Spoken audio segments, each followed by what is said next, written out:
எல்லாருக்கும் வணக்கங்க. Welcome to digital Bharathi.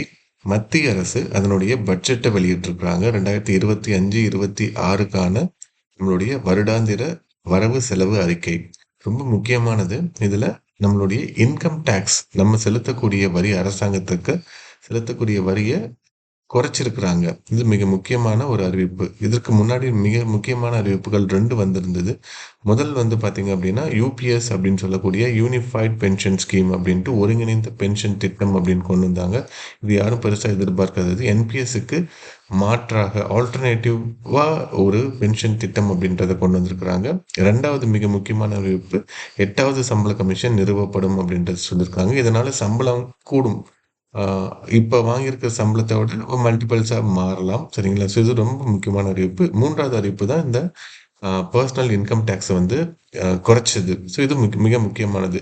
So budget 1947லேருந்தே இந்தியாவில் போடப்பட்டு வருகிறது. டாக்டர் ஆர்கே சண்முகம் செட்டி தான் முதல் பட்ஜெட்டை வந்து போட்டார். வெறும் 171 கோடி ரூபாய் எஸ்டிமேட்டோடைய முதல் பட்ஜெட் அப்படின்றத போட்டாங்க. இப்போ 2025, 26க்கான பட்ஜெட்டுடைய எஸ்டிமேட் 50 லட்சம் கோடி. ஸோ வரவு 50 லட்சம், செலவு 50 லட்சம் கோடி அப்படின்றது போட்டிருக்காங்க. இதற்கு நடுவில் நிறைய முக்கியமான பட்ஜெட் அப்படின்றத போட்டிருக்காங்க. 1957 ரீஃபார்ம் கொண்டு வந்தார் டிடி கிருஷ்ணமாச்சாரியார். 1991, 92ல் எல்பிஜி பாலிசி அப்படின்றத இன்ட்ரடியூஸ் பண்ணாங்க. மிக முக்கியமான பாலிசி. இந்தியா வந்து பேலன்ஸ் ஆஃப் பேமெண்ட் நம்மளுடைய அந்நிய செலுத்து நிலை மிக குறைவான நிலையில் இருந்தது. பெட்ரோல் வாங்க முடியாத நிலைமையில இந்தியா இருந்தது. அதை பெரிய ரீஃபார்ம் பண்ணி கவர்மெண்டோடைய இந்த லைசன்ஸ் ராஜ் முறையெல்லாம் ஒழிச்சு, அதுக்கப்புறம் வந்து ப்ரைவேட்டோடைய பார்ட்டிசிபேஷனை நிறைய பண்ணாங்க. மிக முக்கியமான பட்ஜெட். நிறைய கஸ்டம் டியூட்டியை குறைச்சாங்க. 220% இருந்த கஸ்டம் டியூட்டி 150% குறைஞ்சிது. ஸோ எம்ப்ளாய்மெண்ட்டை நிறைய ஜென்ரேட் பண்ண பட்ஜெட்டாக இருந்தது. அதுக்கப்புறம் 1997, 98ல் பி சிதம்பரம் அவர் இன்ட்ரடியூஸ் பண்ண பட்ஜெட். இதுக்கு முன்னாடி 40% ஐடி வரி அப்படின்றது, இன்கம் டேக்ஸ் அப்படின்றத நம்ம கட்டிட்டு இருந்தோம். அதை 30% குறைச்சாங்க. அது ஒரு மிக முக்கிய 2003ல் இன்ஃப்ரா தீம் பட்ஜெட் அப்படின்றத கொண்டு வந்தாங்க. நம்மளுடைய உள்கட்டமைப்பு சாலைகளை விரிவாக்கம் செய்யணும் அப்படின்ட்டு தங்க நாற்கர சாலை திட்டம், கோல்டன் குவாட்ரிலேட்டரல் ப்ராஜெக்ட் அப்படின்றத கொண்டு வந்தாங்க. மிக முக்கியமான நகரங்கள் 4 நகரங்களை சேர்க்கணும் அப்படின்ட்டு. ஸோ சாலைகள் அமெரிக்காவை முன்னேற்றியது. அமெரிக்கா சாலை போட்டுச்சு, சாலைகள் அமெரிக்காவை முன்னேற்றுச்சு. அதே மாதிரி தான் இன்ஃப்ராஸ்ட்ரக்சர் ரொம்ப முக்கியமான ஒரு தீம். அதை டெவலப் பண்ணதுனால இந்தியா வேகமாக வளர்ந்தது அப்படின்றது. ஸோ இப்போ வந்திருக்கக்கூடிய பட்ஜெட்டும் இந்த வரிசையில் மிக முக்கியமான பட்ஜெட் தான். ஸோ இது ஏன் அப்படின்னு பார்த்தீங்க அப்படின்னா, ஸோ முன்னாடி வந்து நம்மளுடைய 2020ற்கு முன்பு எப்படி இருந்தது அப்படின்னு பார்த்தீங்கன்னா, நம்மளுடைய ஓல்டு ரெஜிமே மட்டும்தான் இருந்தது. 2020ல் இவங்க புது ரெஜிம் அப்படின்னு ஒன்றை இன்ட்ரடியூஸ் பண்ணுறாங்க. ஸோ என்ன அது இன்ட்ரடியூஸ் பண்ணுறாங்க அப்படின்னு பார்த்தீங்கன்னா, 0 to 4 lakhs இருந்தது அப்படின்னா உங்களுக்கு வந்து இன்கம் டேக்ஸ் வந்து நீங்கள் எதுவும் செலுத்த வேண்டாம் அப்படின்றது இப்போ சொல்லியிருக்கிறாங்க. அதுக்கு முன்னாடி 0 to 3 lakhs இருந்தது அப்படின்னா நில்லாக இருந்தது. 3 to 7 lakh இருந்ததுன்னா 5% அப்படின்றது இருந்தது. இதுக்கு ரிபேட் கொடுத்துருவாங்க. அப்போ 7 lakh வரைக்கும் உங்களுக்கு இன்கம் டேக்ஸ் கிடையாது. அதுக்கப்புறம் 7 to 10, 10 to 12, 12 to 15, 15க்கு மேலே இருந்தது அப்படின்னா 30% உங்களுக்கு இன்கம் டேக்ஸ் இருக்கும் அப்படின்றத இவங்க வந்து சொல்லியிருந்தாங்க. ஸோ இப்போ இதை மாற்றிருக்கிறாங்க. இப்போ பாருங்க 30% வரி விதிப்பு அப்படின்றது 24 லட்சத்திற்கு மேற்பட்ட பணத்துக்கு தான் இருக்கு. மேற்பட்ட ஊதியத்துக்கு தான் இருக்கு. முன்னாடி 15 லட்சமா இருந்தது. இப்போ 24 லட்சமாக அதிகரிக்கப்பட்டுள்ளது. ஸோ அப்போ இங்கே பாருங்க 0 to 4 lakhs வரைக்கும் நில் அப்படின்றது சொல்லியிருக்காங்க. 4 to 8 வரைக்கும் இருக்கிறதுக்கு 5% தான். அது மாதிரி 8 to 12 வரைக்கும் இருக்கிறதுக்கு 10% அப்படின்னு பார்த்தீங்கன்னா, கிட்டத்தட்ட நீங்கள் 12 லட்சம் வாங்குறீங்க அப்படின்னா 60,000 ரூபா நீங்கள் வரி கட்டணும். ஸோ அதுக்கு வந்து என்ன பண்ணுறாங்க அப்படின்னா எக்ஸம்ஷன் கொடுத்துறாங்க, ரிபேட் கொடுத்துட்றாங்க. ஸோ நீங்கள் 12 லட்சத்துக்கு குறைவாக சம்பளம் வாங்குறீங்க அப்படின்னா உங்களுக்கு முழுவதுமாக வரி அப்படின்றது கிடையாது அப்படின்றது சொல்லியிருக்காங்க. மிக முக்கியமான, மிக வரவேற்க தகுந்த ஒரு முடிவு இது. ஸோ இதனால என்ன ஆயிடுது அப்படின்னு பார்த்தீங்கன்னா, 7,5 கோடி பேராக இருந்த ஐடி கட்டக்கூடியவங்க 6.5 கோடி பேர் குறைஞ்சி வெறும் 1 கோடி பேர் தான் இப்ப ஐடி வந்து கட்ட போறாங்க. இதனால அரசுக்கு 1,00,000 கோடி ரூபாய் இழப்பு ஏற்படுகிறது அப்படின்னு சொல்லியிருக்கிறாங்க. ஸோ அந்த 1,00,000 கோடி ரூபாய் மக்கள் கையில போய் சேருது. மக்கள் இத செலவு பண்ண ஆரம்பிக்க போறாங்க. ஸோ கன்சியூமரிசம் அப்படின்றது ஆரம்பிக்க போகுது. ஸோ இப்ப மார்க்கெட்ல இருக்கக்கூடிய இந்த எஃப்எம்சிஜி செக்டார்லாம் ஃபாஸ்ட் மூவிங் கூட்ஸ் எல்லாமே அதிகமாக விற்பனை ஆகும். ஸோ கன்சியூம் பண்ணக்கூடிய வீ வீதம் அதிகமாகறதுனால மக்கள் வாங்கும் தன்மை அப்படின்றது அதிகமாகும் அப்படின்னு சொல்றாங்க. சரிங்களா? ஓகே. ஸோ இது வந்து 12,00,000 வரைக்கும் நமக்கு நோ டாக்ஸ். ஸோ இதுல இந்த ஸ்டாண்டர்ட் டிடக்ஷன் அப்படின்ட்டு ஒரு ரூ. 75,000 தருவாங்க. ஸோ அப்ப 12,75,000 வரை நீங்க சம்பளம் வாங்குனீங்க அப்படின்னா, நீங்க ஊதியம் பெற்றதற்கு ஐடி கட்டணும் அப்படின்ற அவசியம் கிடையாது. அரசாங்கத்துல வேலை செய்யக்கூடிய கிட்டத்தட்ட ஒரு 75% மேற்பட்ட பேர் வந்து இந்த 12.5 லட்சம் ரூபாய்க்கு கம்மியா தான் வாங்குவாங்க. ஸோ இது புது பே கமிஷன் வந்துச்சு அப்படின்னா, இதுல கொஞ்சம் மாற்றம் நடக்கும். சரிங்களா? ஆனா பிரைவேட்லலாம் பே கமிஷன் வரப்போறது கிடையாது. ஸோ சம்பளம் அவங்களுக்கு மல்டிபிள் ஆக போறதும் கிடையாது. அப்படின்றப்ப பிரைவேட்ல இருக்கவங்களுக்கு இதுல ஒரு பெரிய சாதகமான அம்சம் அப்படின்றது இருக்குங்க. ஓகே. ஸோ இப்போ 12,75,000 வரைக்கும் நீங்க சம்பளம் வாங்குனீங்கன்னா, உங்களுக்கு 0 டாக்ஸ். இது எல்லாமே நம்ம சொல்றது புது ரெஜிமேல. பழைய ரெஜிமேல பாருங்க 2.5 லேக்ஸ் வரைக்கும் உங்களுக்கு டாக்ஸ் கிடையாது. 2.5 to 5 லேக்ஸ் வரைக்கும் 5%, 5 to 10, 20 அது 10 லட்சத்துக்கு மேல 30% அப்படின்னு இருக்கு. ஸோ இதுல சில டிடக்ஷன்ஸ் இவங்க கொடுத்துருப்பாங்க. ஸோ அதுல என்னென்ன டிடக்ஷன் இருக்கும் அப்படின்னு பார்த்தீங்கன்னா, இடிசியில இப்போ உங்க பிள்ளைங்களுக்கு நீங்க ஸ்கூல் ஃபீஸ் கட்டுறீங்கன்னா, அதை நீங்க எடுத்துக்கலாம். அதே மாதிரி நீங்க வந்து ஒரு மியூச்சுவல் ஃபண்ட் போடுறீங்க, யூலிப் போடுறீங்க அப்படின்னா அதை நீங்க எடுத்துக்கலாம்.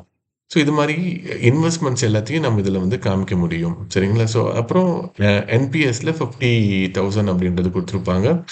Home loan interest. ஸோ நம்மளுடைய வீட்டு கடன் நம்ம வாங்கியிருப்போம். அதில் வந்து இன்ட்ரெஸ்ட் இருக்கும், இன்ட்ரெஸ்ட் காம்பனன்ட் இருக்கும். ஸோ அதுக்கு வந்து செக்ஷன் 24B படி அவங்களுக்கு மேக்ஸிமம் 2 லட்சம் வரைக்கும் எக்ஸம்ஷன் அப்படின்றத கொடுத்துருக்காங்க. ஹெல்த் இன்சூரன்ஸ் வந்து 25 லேக்ஸை நம்ம குறைச்சிக்கலாம். சீனியர் சிட்டிசன் பேரண்ட்ஸ்க்கு நீங்கள் ஹெல்த் இன்சூரன்ஸ் போட்டிங்க அப்படின்னா அதில் 50,000 குறைச்சிக்கலாம். டோட்டல் டிடக்ஷன் அப்படின்னு பார்த்தீங்கன்னா 5,25,000 அப்படின்றது வருது. ஸோ 5,25,000 நீங்க குறைச்சி காமிச்சிக்கலாம். இப்போ நீங்க 10 லட்சம் சம்பளம் வாங்குறீங்க அப்படின்னா, அதுல 5,5 லட்சத்துக்கு 5,4 லட்சத்துக்கு நீங்க எக்ஸம்ஷன் காமிச்சிடலாம். ஸோ இது இல்லாம நிறைய இருக்கு. 80E படி உங்களுக்கு நீங்க எஜுகேஷன் லோன் வாங்கியிருந்தீங்க அப்படின்னா, அந்த லோனுக்கான இன்ட்ரெஸ்ட்டுக்கு நம்ம எக்ஸம்ஷன் வாங்கிடலாம். ஸோ நம்ம என்னதான் இந்த எக்ஸம்ஷன் எல்லாத்தையும் நம்ம கொண்டு வந்தாலுமே கூட, நம்மளால இந்த 12.75 லட்சத்துக்கு நம்மளால கொண்டு வர முடியாது. அதனால ஓல்டு ரெஜிம்ல இருந்து நியூ ரெஜிமுக்கு மாறுறவங்களுக்கு தான் நிறைய அம்சங்கள், சாதகமான அம்சங்கள் இருக்கு. அதனால ஆல்மோஸ்ட் 99% பேர் வந்து பார்த்தீங்க அப்படின்னா, எல்லாருமே இதுக்கு மாறிடுவாங்க. ஸோ ஹெச்ஆர்ஏ வந்து நிறைய அதில் கேசஸ் நிறைய கொடுத்துருப்பாங்க. ஸோ ஃபர்ஸ்ட் கேஸில் வந்து நீங்கள் ஆக்சுவல் ஹெச்ஆர்ஏ ரிசீவ்டு இருக்கும். ஹெச்ஆர்ஏன்னா நான் நிறையா என்னென்ன டிடெக்ட் 2 லட்சமாக டிடெக்ட் பண்ண முடியுமானா முடியாது. நீங்கள் வாடகை எவ்வளோ வேணால் கொடுத்துட்டு போங்க. ஆனாலும் அந்த வாடகை எல்லாத்தையுமே ரிடக்ஷனில் கொண்டு வர மாட்டாங்க அப்படின்னு இருக்கும். 4 கண்டிஷன் இருக்கும். ஸோ நீங்கள் பாருங்கள், சும்மா கூகுள் சர்ச் பண்ணி பார்த்தாவே உங்களுக்கு தெரியும். கவர்மெண்ட், ப்ரைவேட் எல்லாரும் வேலை செஞ்ச எல்லாருக்குமே தான் இது பொருந்தும். ஸோ ஓல்ட் ரெஜிமில் நமக்கு இந்த எக்ஸம்ஷன், டேக்ஸ் எக்ஸம்ஷன் நமக்கு கொடுத்துருந்தாலுமே கூட நம்மளால 12.75 லேக்ஸ்க்கு இதை கொண்டு வர முடியாது. இல்லைன்னா நீங்கள் வந்து 80Dல இன்சூரன்ஸ் போடணும். இல்லைன்னா 80Gல நீங்கள் வந்து என்ன பண்ணணும், உங்களுடைய ஏதாவது சேவை தொண்டு நிறுவனத்துக்கு பணம் தரணும். இப்போ பிரைம் மினிஸ்டர் வெல்ஃபேர் ஃபண்டுன்னு இருக்கும், சிஎம் வெல்ஃபேர் ஃபண்டுன்னு இருக்கும். அந்த ஃபண்டுக்கு நீங்கள் பணம் அனுப்புனீங்கன்னா 100% உங்களுக்கு வந்து எக்ஸம்ஷன் அப்படின்றது தருவாங்க. இதுவே சில கோயில்கள் இருக்கும். திருப்பதி கோயில் இருக்குது, ஷீரடி சாய்பாபா கோயில் இருக்குது. அந்த கோயில்களுக்கு நீங்கள் நன்கொடைகள் தந்தீங்க அப்படின்னா, நீங்கள் 1,00,000 ரூபா தந்தீங்க அப்படின்னா அதில் 50,000 ரூபாயை நீங்கள் இந்த டேக்ஸ் எக்ஸம்ஷனுக்கு நீங்கள் காமிச்சிட முடியும். ஸோ இது மாதிரி நம்ம என்னதான் டேக்ஸ் பிளானிங் பண்ணாலுமே கூட நம்மளால இந்த 12.75 பீட் பண்ணுறது கஷ்டமாக இருக்கும். அதனால எல்லாருமே இந்த நியூ ரெஜிமுக்கு வர்றதுக்கு வாய்ப்புகள் நிறையா இருக்குங்க. ஓகே. ஸோ இப்போ நீங்கள் 13 லட்ச ரூபா நீங்கள் சம்பாதிக்கிறீங்க அப்படின்னா நீங்கள் செலுத்தக்கூடிய டேக்ஸு 75,000. நம்ம ஏற்கனவே சொல்லியிருந்தோம் 12.75 வரைக்கும் நமக்கு வந்து டேக்ஸ் கிடையாது அப்படின்ட்டு. ஆனால் அதுக்கு மேலே 25,000 தான் இவங்க வந்து அதிகமாக சம்பளம் வாங்கியிருக்காங்க. ஆனால் 75,000 ரூபாய் கட்டுறாங்க அப்படின்னா இவங்களுக்கு ஆரம்பத்துல இருந்தே 4 லேக்ஸ்க்கு மட்டும் தான் இவங்களுக்கு எக்ஸம்ஷன் இருக்கும். அதுக்கப்புறம் இவங்க 4 லேக்ஸ்க்கு மேல சம்பாதிக்கிற எல்லாத்துக்குமே டாக்ஸ் 5%, 10%, 15% அப்படின்ற கால்குலேஷனுக்குள்ள வந்துருவாங்க. ஸோ அதனால பெரிய நன்மை அப்படின்றது இவங்களுக்கு வந்து இதனால வராதுங்க. ஓகே. ஸோ அடுத்து பார்த்தீங்க அப்படின்னா, இப்ப 12 லேக்ஸ் வரைக்கும் சம்பாதிக்கிறாங்க அப்படின்னா, இயர்லியரா அது எவ்வளோ இருந்தது அப்படின்னா, 83,200 ரூபீஸ் இருந்தது. இப்ப 0 ஆயிருச்சு. அதே 15 லேக்ஸ் நீங்க ஏற்கனவே சம்பாதிச்சிருந்தீங்க அப்படின்னா, நம்மளுடைய நியூ ரெஜிமென்ட்ல பழசுல இந்த பட்ஜெட்டுக்கு முன்னாடி ரூ. 1,30,30,000 நீங்க டாக்ஸ் கட்டுற மாரி இருந்தது. இப்ப ரூ. 97,500 தான் நீங்க கட்டுற மாரி இருக்கு. நீங்க இதுவே ரூ. 20,00,000 நீங்க ஏற்கனவே சம்பளம் வாங்கியிருந்தீங்க அப்படின்னா, பழைய முறைப்படி இது நான் சொல்றது எல்லாமே நியூ ரெஜிம்ல பழசு. நியூ ரெஜிம்ல புதுசு தான் சொல்றேன். ஓல்டு ரெஜிமுக்கு நான் போகல. ஸோ ரூ. 2,78,000 நீங்க பழசுல கட்டுற மாரி இருக்கும். இப்போ ரூ. 1,92,000. இதனால உங்களுக்கு சேவிங்ஸ் ரூ. 85,800. 24 லட்சம் நீங்க ஏற்கனவே சம்பாரிச்சீங்கன்னா, நீங்க ஏற்கனவே ரூ. 4,26,000 நீங்க வந்து டாக்ஸா கட்டியிருப்பீங்க. ஸோ இப்போ வந்து நீங்க கட்டுறது ரூ. 3,12,000 மட்டும் தான். அதனால உங்களுக்கு சேவிங் அப்படின்றது ரூ. 1,14,400. ஸோ இது வந்து ரொம்ப முக்கியமானது. ஸோ இத வச்சு நீங்க ஆம், ஃபியூச்சர் இன்வெஸ்ட்மெண்ட்க்கு இன்வெஸ்ட் பண்ணலாம். அதாவது மியூச்சுவல் ஃபண்ட்ல நீங்க இன்வெஸ்ட் பண்ணலாம். டூர் பிளான் நீங்க பண்ணலாம். ஸோ இது மாரி முக்கியமான பிளான்ஸ் எல்லாத்தையுமே நமக்கு பண்ணக்கூடிய அளவுக்கு மிக முக்கியமான மாற்றமா இந்த பட்ஜெட் அப்படின்றது குடுத்துருக்காங்க. ஸோ மிக முக்கியமான மாற்றம் என்னன்னா, இதனால மக்களுக்கான சேமிப்பு அ குறையும் அப்படின்றது நெறைய பேர் சொல்றாங்க. கண்டிப்பா ஆப்வியஸா குறையும். பணப்புழக்கம் அதிகமாகும். மக்கள் கிட்ட பணம் நெறைய போய் சேரும். ஷேர் மார்க்கெட்லயே இந்த பணப்புழக்கம் அதிகமாகறதுனால எல்லா கம்பெனியும் வளர்ச்சி பெருசா இல்லாம இருந்தது கடந்த 1 வருஷமா. இப்ப வந்து திடீர்ன்ட்டு பொங்கி எழுந்திருக்கு மார்க்கெட்டு. ஸோ இதுக்கெல்லாம் இந்த கன்சியூமரிசம் அப்படின்றது மிக முக்கிய காரணமா இருக்கும். இது எல்லாமே நம்மளுடைய நேரடி வரி. நேரடி வரி அப்படின்றது ஐடி, நம்மளுடைய கார்ப்பரேட் டாக்ஸ் இதெல்லாமே நேரடி வரியில வரும். இல்லைங்களா? ஸோ நம்ம ரூ. 1 அப்படின்றது நம்ம பார்க்குறப்ப, அதிகபட்சமான வருமானம் அப்படின்றது நமக்கு எதுல வருது அப்படின்னா, நம்ம கடன் வாங்குறதுலருந்து தான் வருது. 2வது அதிகமா வரக்கூடியது நம்மளுடைய மறைமுக வரி அப்படின்னு சொல்லக்கூடிய ஜிஎஸ்டி வரி மற்றும் சென்ட்ரல் கவர்மெண்ட்டுடைய எக்சைஸ் 2ம் சேர்த்தி மறைமுக வரியில நமக்கு அதிகமான வருமானம் வருது. இதற்கடுத்து 3வதா அதிகமா வரக்கூடியது தான் நம்மளுடைய இன்கம் டாக்ஸ் அப்படின்னு சொல்லக்கூடியதுல வருது. ஸோ ஒரு நாடு அதிகமாக வேகமாக வளரணும் அப்படின்னா, இன்கம் டாக்ஸ்லேருந்து தான் அதிகமான வருமானம் அப்படின்றது வரணும். ஸோ இன்கம் டாக்ஸ்லேருந்து வருமானம் வந்தா தான் ஏன்னா மறைமுக வரி எல்லாருமே ஒரு சாதாரணமா ரூ. 10க்கு டீ வாங்கி குடிக்கிறவர் வரைக்கும் வரி வரிக்கு உட்டு தான் இருப்பாரு. ஸோ அதிகபட்சமாக இந்த இன்டைரக்ட் டாக்ஸஸ் வந்து எப்பயுமே கம்மியா இருக்கணும். டைரக்ட் டாக்ஸஸ் அதிகமா இருக்கணும் அப்படின்ட்டு பொருளாதாரத்துல எல்லாருமே சொல்லிட்டு இருப்பாங்க. ஓகே. ஸோ நமக்கு வந்து இப்ப வந்து இந்த இன்டைரக்ட் டாக்ஸஸ்ல இந்த பட்ஜெட்ல எந்த விதமான மாற்றமும் அவங்க பெருசா எதுவுமே பண்ணல. ஒரு சிலதுல வந்து ஜிஎஸ்டியோடைய ஸ்லாப வந்து குறைச்சிருக்கிறாங்க. இந்த எலக்ட்ரானிக் கூட்ஸு, அப்புறம் வந்து நம்மளுடைய ஆல்டர்னேட் எனர்ஜி, சோலார் பேனல்ஸ் இதெல்லாம் வந்து குறைச்சிருக்கிறாங்க. ஸோ இது வந்து ஒரு மீகரான எஃபெக்ட் தான் நம்மளுடைய பொருளாதாரத்துல ஏற்படுத்தும். ஸோ இவங்க சில ஏரியாவ கண்டிப்பா வந்து இம்ப்ரூவ் பண்ணியே ஆகணும். என்னன்னா நம்மளுடைய ஸ்டாக்னன்ட் ஆஃப் வேஜஸ் அப்படின்றது இருக்கு. வேஜஸ் வந்து பிரைவேட்ல தரக்கூடிய ஊதியங்கள் ரொம்ப வருஷமா மாறாம இருக்கு. அத வந்து கண்டிப்பா அவங்க வந்து மாத்துறதுக்கான இப்ப மினிமம் வேஜஸ் ஆக்ட்ட அவங்க வந்து இம்ப்ளிமெண்ட் பண்ணியிருக்கணும். சரிங்களா? ஸோ இன்ஃப்ளேஷன் நெறைய இருக்கு. 6% அப்படின்றது இருக்கு. இன்ஃப்ளேஷன குறைக்கணும். இன்ஃப்ளேஷன் கில் புவர் சரிங்களா? இன்ஃப்ளேஷன் எப்பயுமே ஏழைகளை மிக அதிகமாக பாதிக்கும். அத குறைப்பதற்கான நடவடிக்கைய இவங்க பெருசா எதுவும் எடுக்கல. அப்புறம் வந்து அன்எம்ப்ளாய்மென்ட் நெறைய இருக்கு.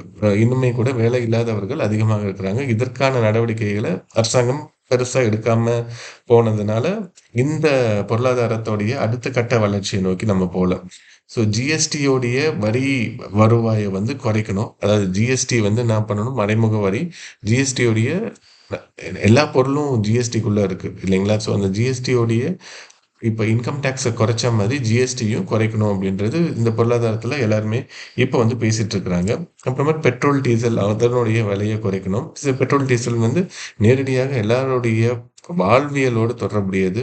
பெட்ரோல் விலை அதிகமாயிடுச்சு அப்படின்னா, லாரி வாடகை அதிகமாகும். லாரி வாடகை அதிகமாயிட்டோம் அப்படின்னா, காய்கறியோட விலை அதிகமாகும். காய்கறியோட விலை அதிகமாயிட்டா, நீங்க ஹோட்டல்ல போய் சாப்பிட்ற பில் அதிகமா மாறும். ஸோ இது எல்லாமே ஒரு சங்கிலி தொடர் போல தொடர்ந்து நடந்துகிட்டே இருக்கும். ஸோ இத தடுக்கணும் அப்படின்னா, பெட்ரோல், டீசலுடைய வரிய வந்து குறைக்கணும் அப்படின்னு சொல்லியிருக்கிறாங்க. 100 நாள் வேலைவாய்ப்பு திட்டம் பட்ஜெட்ல குறைஞ்சுட்டே வருது ஒரு ஒரு வருஷமும். ஸோ இது மாரி ம் முக்கியமான மக்கள் கிட்ட இது வந்து இந்த டாக்ஸ் கம்மி பண்ணதுனால ஒரு 2, 3 கோடி பேர் நேரடியாக பயனடைவார்கள்.